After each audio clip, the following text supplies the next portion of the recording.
If this book were not shelved in crime fiction sections of bookshops, it would be in the conversation for being a great American novel.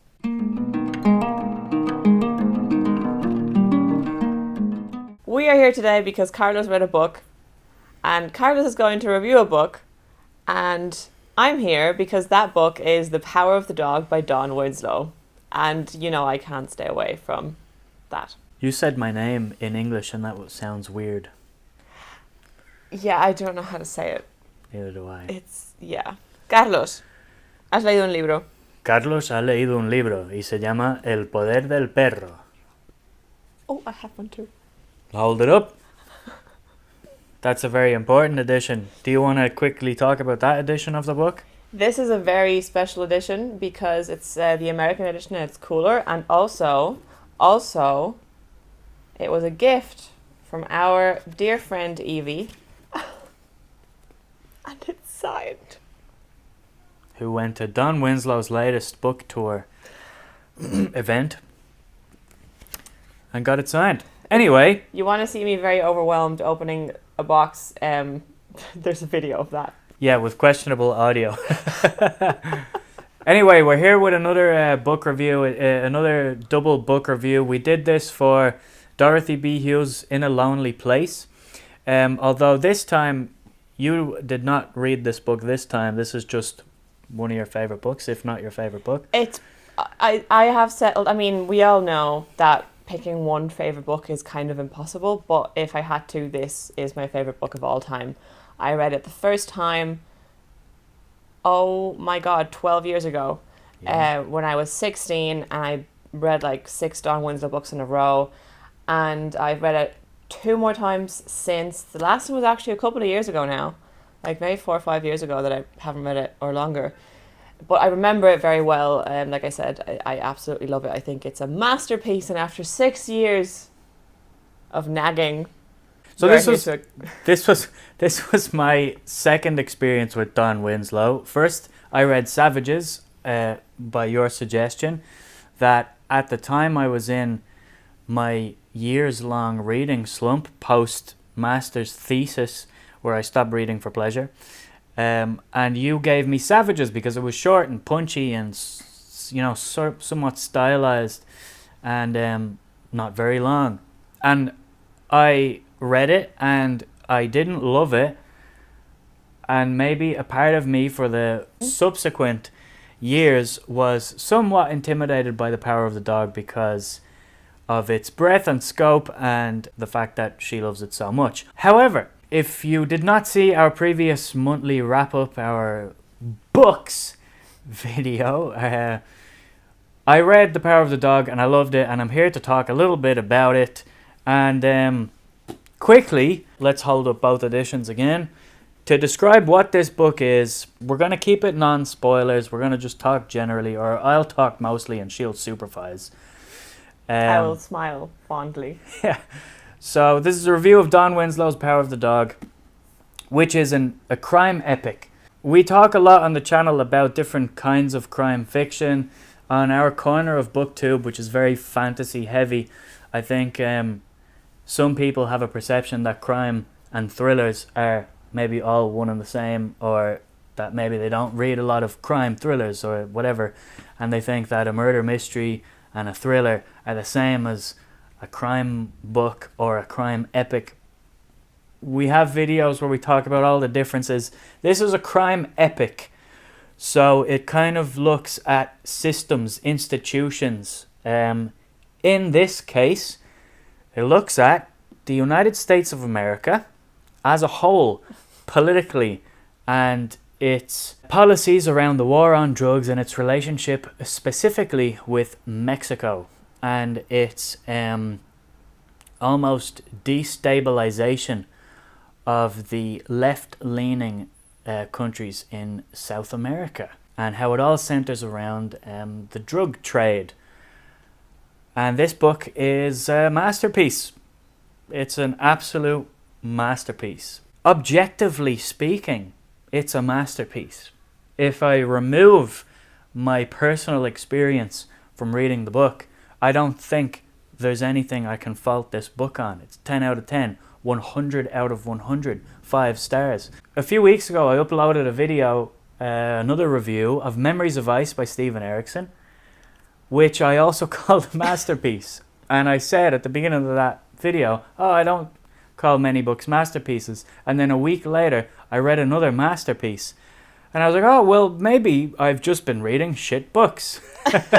That's the grand pitch of this book. More specifically, you follow players on all sides of the war on drugs, and this book spans 3 decades from the 70s to the late 90s. And basically we have a DEA agent, we have a drug kingpin, we have a prostitute from San Diego, and we have a young Irish mobster or hitman from New York City. And then we also have a priest, a Catholic priest from Mexico. So it's like a multi-POV, like your typical kind of epic fantasy, except a lot of this is based on reality. Mm-hmm. And Don Winslow researched this book for about 6 years living in Mexico? Yeah, it took him 6 years to write it. 3 of them were pure research, and then the rest was like writing and researching. He lived in Mexico.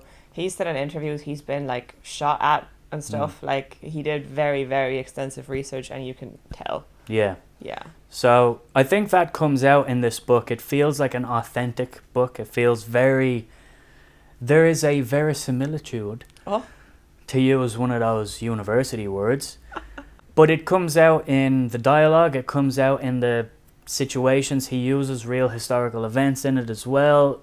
I would say that the drug kingpin is sort of based, or loosely I guess, on El Chapo. Building around that situation, looking at the American government, looking at the DEA, looking at how everybody, if they were involved in this situation, had to get their hands dirty in one way or another. So following all those POVs, you just get a grand picture of the devastating effects of the war on drugs on almost every aspect of society, and how the US is perpetuates it, funds it, publicly fights it, but the capitalist benefits of the war on drugs are too big to ignore, and also the political manipulation that it can do through the war on drugs is very, very interesting and frightening to learn about. But all of that is what props up one of the most compelling stories I think I've ever read, and every single character in this book is a super compelling character to read. And, you know, it's one of those words that we say all the time on BookTube, oh, this is a compelling read, this is a gripping read. This is one of the most compelling and gripping reads. He doesn't waste a single word. This book is about 550 pages, and there's not a word that's out of place. There's not a single word that is just needless, that is there for flowery effect. No, this book is to the point. And he uses that to devastating effect. A friend of ours actually described it the other day. He read it also. RJ from RJ Tries to Read read this book and said that the punchy sentences that Don Winslow uses reminded him of McCarthy. Not the same as McCarthy, but that sort of simple statement and the way a paragraph is paced and how he uses repetition, that just makes you sit back and go, fuck. And there are plenty of moments in this book that punch you in the face. Yeah. That they are just gut punches. And he uses that to brilliant effect. It feels like that also because all of this is real. This is obviously a fictionalized story. It's crime fiction. But there is so much of this that feels authentic and feels truly lived. So yeah, it's a great book. If you have any interest in the subject matter at all, I don't think you're going to find a better book than this in terms of fiction. I think that even if you don't think immediately, oh yeah, drug cartels, that's something that I'm interested in, I would still think that you might like the book, because it is one of those where you don't have to be inherently interested in the subject matter to love it, because it is so compelling. So the only people that I wouldn't recommend this to is either if you actively are disinterested in the subject matter or just don't want to read about it, which is fine, or if you don't want to read explicit violence. Extreme violence. Because he does not fade to black, he does not pull any punches, and it's not, what word am I looking for? Gratuitous? Thank you. It's not gratuitous, because the violence is there because it's there in real life. It's there because he's making a point about it. However, it is still sometimes tough to read. So, you know, if that's just not something that you want, I'd say read the prologue. The prologue is a very good indication of what's to come for the rest of the book. If you read the prologue and you think, no, this is not for me, that's fine. The book is not for you. Other than that, I would recommend this to anyone. Yeah. This is just a great novel. Yeah. It's a wonderful novel. And speaking about the violence a little bit, one of my previous jobs was working in social media content moderation. And because we're both native Spanish speakers, that was occasionally looking at Spanish language content, some of it coming from Latin America. You see where this is going. Some of the video content that online moderators would get on like social media platforms is cartel content, and you would see assassination videos or the aftermath of a shootout or a bloodbath or something along those lines.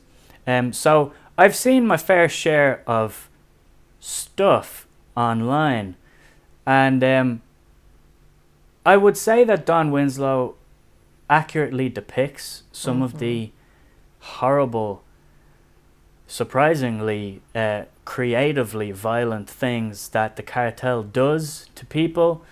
He also describes occasionally why certain people are killed in certain ways, as in sending messages. For example, rats or snitches will be shot in the mouth, or they would have fingers chopped off and shoved in their mouth and then they're shot. And he would describe that this is used as basically different cartels sending messages to each other in a drug war of this person is a dedo, a finger, an informant. Those kinds of things, if you don't want that kind of content in your reading pleasure, then don't read the book.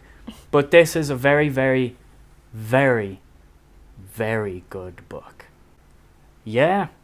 You really can't underline enough just how great of a story it is, and it's packed with fantastic characters, because with the amount of research that he did and the things that he really wants to get across and say, it would be easy to get lost in that and to read like a research paper, or to like a comparison that comes to mind is, for example, if you're reading Leo Tolstoy, if you're reading War and Peace, you start reading it and it's a great compelling story, and then suddenly you have a chapter where he's ranting at you and telling you his opinions about the Russian countryside, and then it's a great compelling story, and then suddenly you get an essay about the Napoleonic Wars and you're like, okay, Leo, I get it, you know about this stuff.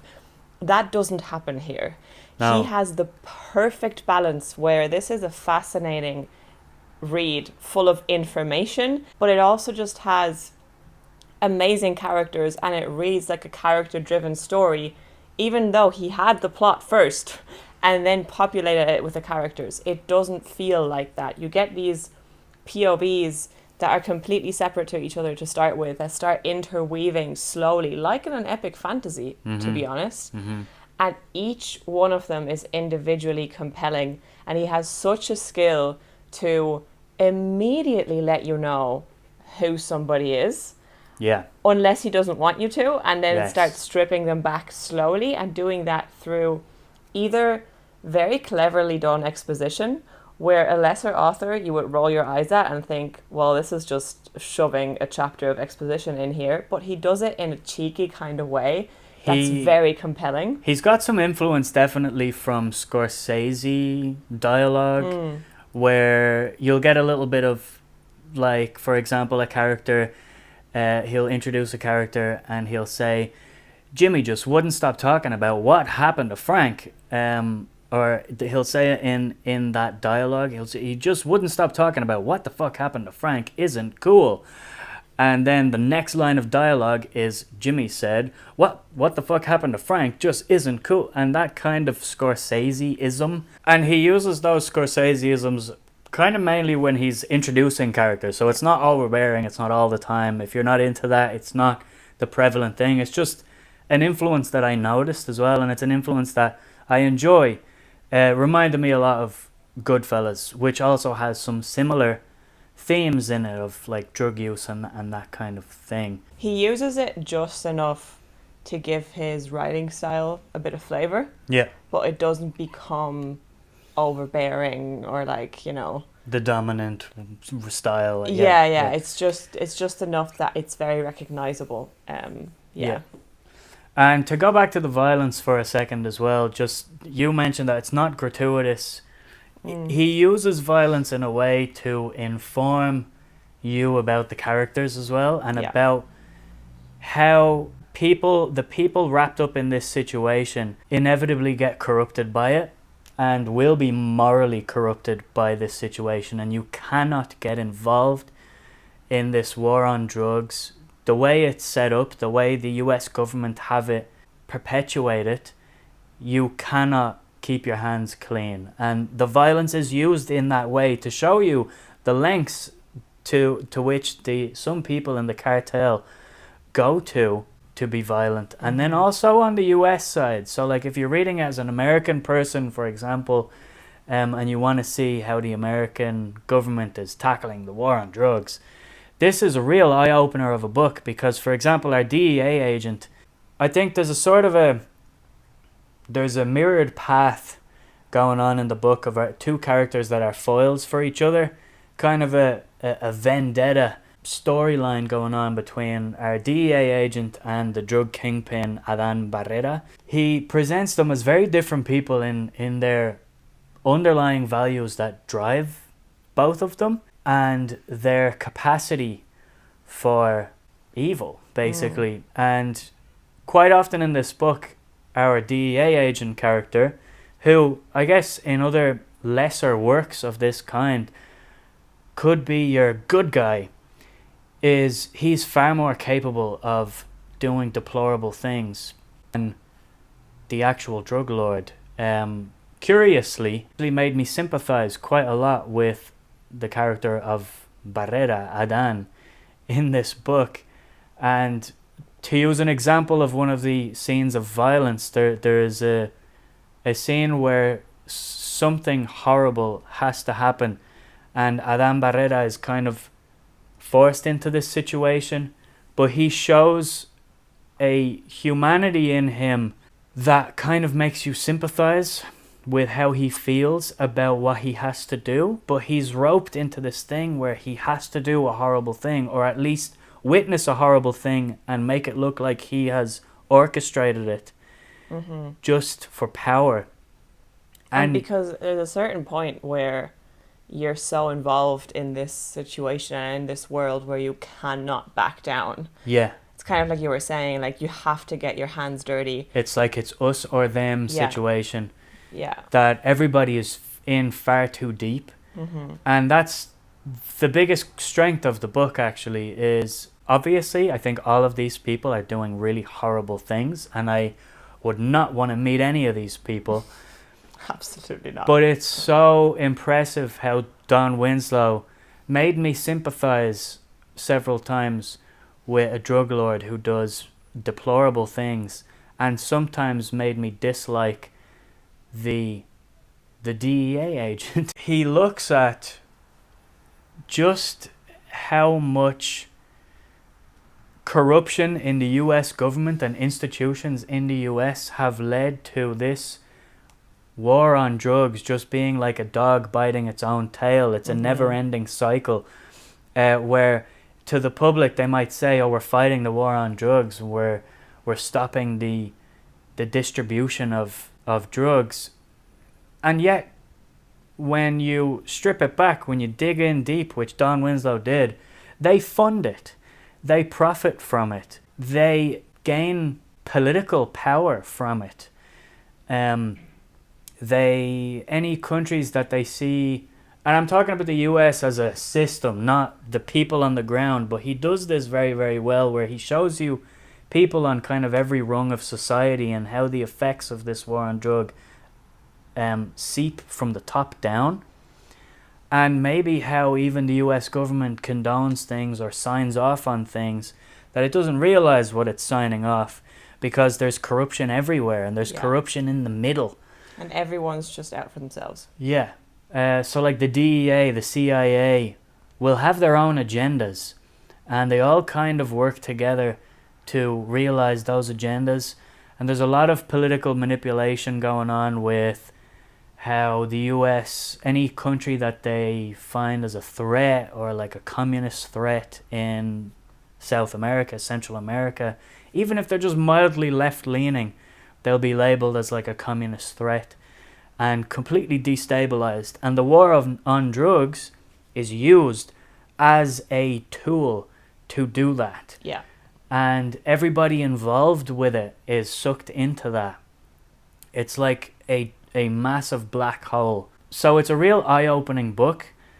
And in terms then on like the sort of the minutiae of just drugs in general. And how far-reaching it is. Yeah. Like this is not just about the US and Mexico. This is a global thing. Like, even just thinking about recreational drug use and where those drugs come from, it's a global problem.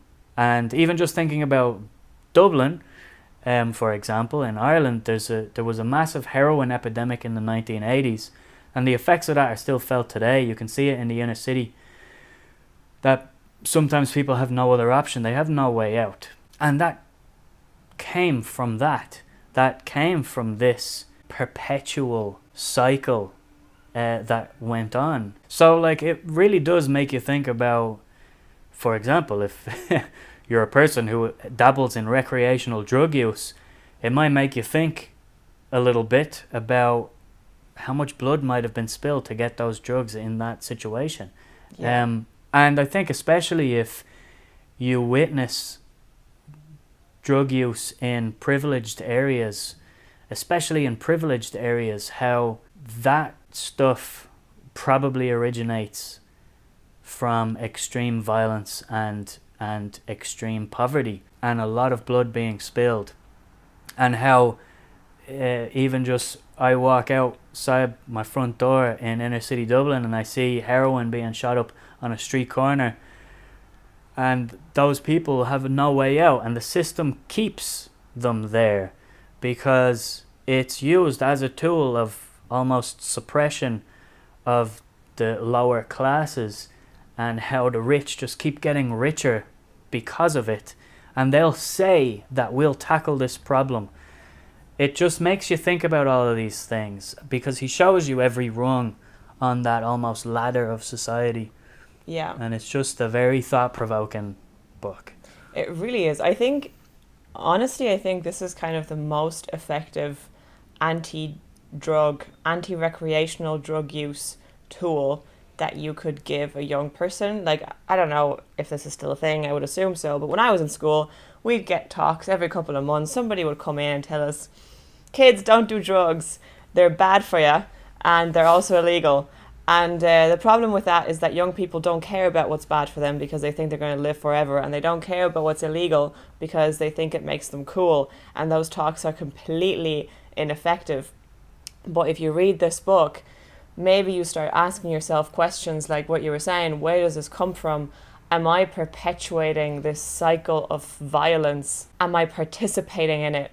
Is there blood on your hands? You know, like, it obviously not in the same way as in the characters in this book that are just like in it, but peripherally, like, that is all a part of the same corrupt, violent cycle of death begets death begets death begets violence. It doesn't stop. And things are slowly changing in the US as well. Things are slowly changing now. There's a lot more open dialogue about sort of radical change in a positive direction. But I think Don Winslow's stance is kind of decriminalize all drugs.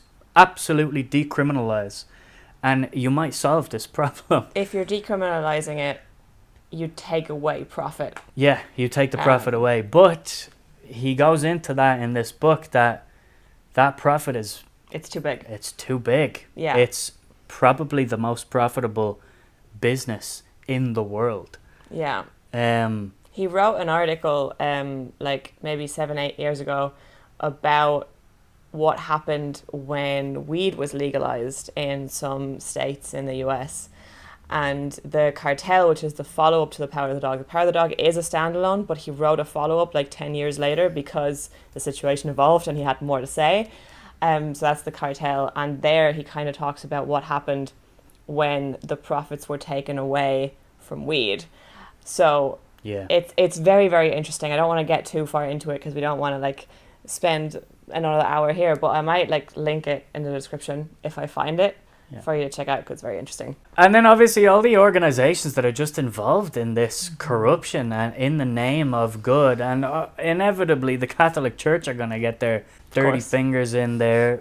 We know all about that in Ireland, but like just how they use a facade of righteousness to profit as well from greed and corruption, and again this warped manipulation of good people and like followers of the Catholic Church who won't know any better because they don't know what's going on at the top, and just that manipulation is so fascinating and frightening to think about. And I was chatting to obviously our mate RJ as well, who was reading the book kind of along with me, or at least in the last week or so. He had used that comparison to McCarthy's prose and how it's sort of similar in certain ways to Don Winslow, and I kind of mentioned it kind of on a grander scale that this book, if it weren't a crime book, would probably be in the conversation of being like a great American novel. This strips back a lot of what makes America tick of the last 50 years even. For Blood Meridian, for example, McCarthy goes into all the violence and that was going on in America's past, and I said something like McCarthy peeled back America's history and Winslow peeled back its present, and it really does feel like that. He really wants you to know, here is what is going on, here is what buys you that thing, here is what feeds this class divide, here is what perpetuates this greed and money and profit, and what's going on underneath it and all of the complexity within that, because all of the characters in this book represent different sides of this conflict, and it's just extremely powerful stuff. And it absolutely should be in the conversation as a great American novel. Yeah, we're never going to find the great American novel. I'm on a little quest myself to read or to find the great American novel. If you've been following the channel for the last year or so, you'll know that I've been reading a lot of stuff like that. I think this is the epitome of that idea. Great characters, great story, looks at America as a concept, all of the institutions that run it that have power of the dog. Yeah. And he uses all of the characters in compelling stories that interweave to look at all of these things that we've talked about. It's just an amazing book. Yep. I think we'll stop rambling now. And if you've read this book, jump down into the comments, let us know. Chat to us about it. If you want to read this book after this video, also let us know down in the comments. If you like the video, like it. If you have stumbled upon this channel, do consider subscribing. And we'll shut up now. Bye. Just so you know, every time somebody tells me that they start reading The Power of the Dog, it absolutely makes my day. So please let us know. Thank you so much for watching. We'll see you next time.